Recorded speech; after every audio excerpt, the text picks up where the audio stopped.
Welcome to the Student Hub Live, and in this induction for primary study students we're going to focus on valuing diversity in primary. And I'm joined by Kim Walker today, who is a lecturer on the primary team, and she's worked in primary schools for 20 years before becoming a primary education teacher educator. So Kim, I really wanted to focus on diversity. I mean, what does diversity mean in this sort of context, and why is it so important in primary modules? It's been a key theme of our discussion throughout this afternoon. So could you explain why it's so relevant? Well, one of the reasons why it's so relevant is when we were heard earlier from Cherry and Linda, we were talking about the Open University perspective on diversity, which is that many of our students will need support of some form on their learning journey across their modules, and that quite often that may be specific and ongoing. For instance, if you have a disability. On primary modules, it's different because slightly different. It's broader and in some ways more embedded and significant because diversity for us it means that we are all different, and that we need to support all of our students differently because they bring their own differences, their own learning needs, and also their own strengths as well. So we start off by reflecting on their own differences, their own diversity, both in terms of the needs for support, but also in terms of the strengths that they bring to their learning. So their skills, their experiences and their abilities, because those will inform how they are supported as well. And what they bring to their learning, the strengths of their learning, and how they support each other's and their peers as learners. And so what diversity means on primary modules is recognising your own differences, recognising those as differences in the way that you may need support, but also recognising those as strengths as well. It's been a key thing that our students have been talking about today in our live chat, is their diverse perspectives. Yes, we've been just talking about the different things that are available from the uni for support, and the different things that people have found helpful. So things just like cone-bound books, using readers for digital text as well. So I think we just really appreciate that the fact that the university takes into account the fact that students are so diverse, and at any time any of us could need help as well, whether it's just tutors giving us an extension because we live crazy stressful lives, or even if it's support with equipment as well. And the best thing I always say, and we've been chatting about here, is just to let your tutor know, or Yes. call up the university and say, I think I might need some extra help, or is there anything you can do in this situation? And all the lovely people at the end of the phone will always point you in the right direction or give you the information that you need. Absolutely. And we're going to be talking to Jill next about the tutor perspective. So there's the sense then that there's a lot of diversity in our student population, and it's about celebrating those and learning with various individual circumstances. But also diversity is a key theoretical strand that underpins many of the modules in terms of the way that you view children. Yes. And primary studies. And I wonder if you could tell us a little bit about how this strand starts at level 1 with the 2 core modules that you've got, and how that sort of feeds through in the overall qualification. Well, I think one of the things that I was going to add earlier is that one of the reasons why understanding and reflecting on diversity is so important in primary modules is because we need to understand our own diversity in order to support children's diversity, recognise what they bring, how to support their differences and the strengths that they bring as well. So we embed that into our modules at level 1. Which is the E103 is our level 1 module, and we introduced with we start by looking at the community of the primary school, and it begins with a case study of a school in a very diverse community. And we learn about the perspectives of educators within those schools. We listen to children who are in those schools to find out about their experience of learning, what they enjoy learning, and what they don't enjoy so much, and how their school kind of supports them and their families with moving forward and making progress in their learning. So because we recognise that for our students, not all of our students will have access to working in a primary school or volunteering in a primary school, that first block within E103, which is learning and teaching in the primary years, gives us an opportunity to look at a primary school, be part of a primary school environment and understand what's going on in a very rich way as students, and what's going on for children and primary school staff there. And then from there we move into reflecting on our own diversity, which means looking at our autobiography and our own experience as learners. So we look back at, what helped us as learners and what didn't help us so much. And at the end of that block, we use those skills to plan our professional development. So we have an activity which is called a personal development plan, which aims to support us to think about the strengths that we have as students and as learners, and also the areas where we might need a bit more support. So it could be things like getting access to the computer, for instance, that you might want to kind of think, okay, well, that's going to be a bit of an issue for me. I need to think about how I'm going to get that access. Or it could be that you only have certain times of the day when you can study, so you can put that onto your plan as well and think about how you're going to address those issues. But you're also thinking about what your strengths are as a student when you're studying, and how they're going to support you to complete your module and achieve success in your module. So that's another aspect in which we build student diversity and recognition of that diversity into the level 1 module in order to complete that module successfully and think about where students are going next and how their learning might support their professional aims and ambitions in the long term. And then following on from that, we also look at inclusion, which is an incredibly important concept, both at a local level and an international level, because when we think about the notion of inclusion, as soon as you say that word inclusion, you start to think about, okay, we're including some people, how are we doing that? And we're excluding others, and how are we doing that?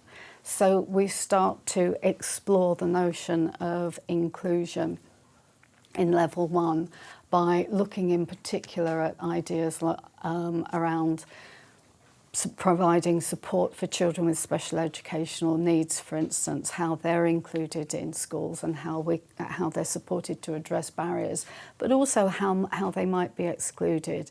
Also children with disabilities, how they might be included and excluded, or children who are bilingual learners, the challenges that they might experience and how they can be supported to overcome them. And also all of those differences being recognised and valued. So it's a very iterative process in terms of identifying aspects, reflecting on them, and considering the implications for both inclusion and exclusion by default, and what being part of one group means in terms of not being part of another. And yes, and actually we're all part of many, many different groups. So I suppose that's one of the things that we are trying to say across our modules. It's that we are all different. There is nobody quite like us. And we need to celebrate that and look at where we are and think about how we move forward and part of the way that our modules are designed is in ensuring that there is a lot of support, that we're coming at things, we're providing resources in lots of different ways to ensure that we are all, our differences are recognised, supported and valued. So you've given us a really clear outline of the layers that are going to be happening in terms of valuing diversity and the implications of that throughout the qualification. And you've mentioned some of the modules, in particular E103 here. But I wonder if you could sort of briefly tell us about the new primary modules, because you've been working very hard as a team creating some of these. So could you tell us what they are and when they're going to be available? Well, E103, which as I said was a level 1 module, this is just going into its second year of presentation. So it had its first year of presentation last year and it's just about to have its second year. The level 2 module, which is subject knowledge in the primary curriculum, is about to have its first presentation this year. So that is an absolutely new module. But in terms of students actually accessing that, there isn't a particular curriculum that we're following, so you can be living anywhere in the world and it will be relevant to you. And also in terms of ensuring that the resources are appropriate for you, we're drawing on a really wide range of resources so that you can learn about the curriculum and different curricula, sorry. And also one of the things that we've aimed to do is, oh gosh, and it was just something at the back of my mind there about... It will come back to you in a minute, Kim. I did also want to ask you actually about the third level module, yes. Which is comparative studies in primary education, because yes. this is in its first presentation. And throughout today, we were talking earlier with Ian about the various strands, the optionality at level 2, and then the third year yes. in terms of the aspects that were available to students. Now, having a module about comparative studies sort of leads me to go on to the lines of, is this about this multicultural global perspective? Are you looking at comparisons in that context, or is it something different? In many contexts, actually. I mean, one of the reasons why this level 3 module came about was because the foundation degree on its own was very successful. But students were saying, well, actually, we would like to be able to have a core level 3 module where we could complete a primary studies degree at BA honours level. So basically, that's why we decided to move forward with developing a level 3 module. And we wanted, because students were asking for this and we wanted to respond to their feedback, we said, okay, well, you know, what kind of qualification, what module at level 3 would interest you? So, and students basically wanted to know more about different contexts. So that's where comparative studies in primary education, where that came from. And as you said, it's very diverse. We are looking at education, primary education, across the globe. We're looking at it in many international perspectives, in many different countries, so that we can identify what the similarities are in primary education, but also identify the differences and think about why those differences have emerged. So the way that this module will develop, or is developed, is it's broken up into 5 blocks, and the first one looks at what are we comparing, as you were implying there. So that's about what do we mean by comparing, and looking about the influences on those differences and similarities in different contexts. For instance, you know, social differences, economic differences and political differences that might have an impact on primary education. And then we move on to the what, how and why of education, of primary education. So what are students learning? What are children learning? Looking at their curriculum in different contexts. We're also looking at the how children are being taught and why they're being taught in that particular way. So what strategies are being used in different contexts and how are they different? And then again, we move on to inclusion, because inclusion is an area which different countries have had different journeys towards, because they have all these different influences, economic and social, acting upon them. So so we wanted to explore those journeys in the context of particular international developments that have happened, that have encouraged schools and primary education systems towards inclusion. But then we move on to the impact on learners in different countries, and the impact on their identities. So for instance, thinking about how might a child who's a refugee learner in a refugee camp, what might their experience of learning be?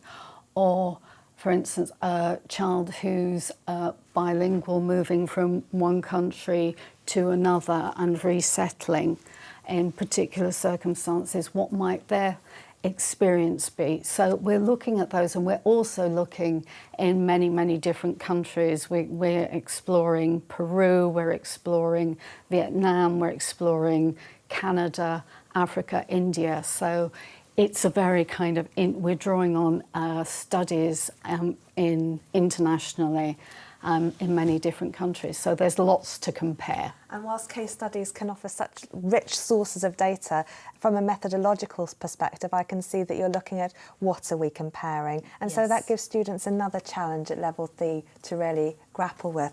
Kim, thank you so much for filling us in on these areas and explaining why this is so important and how it threads through. I hope you found the session useful at home.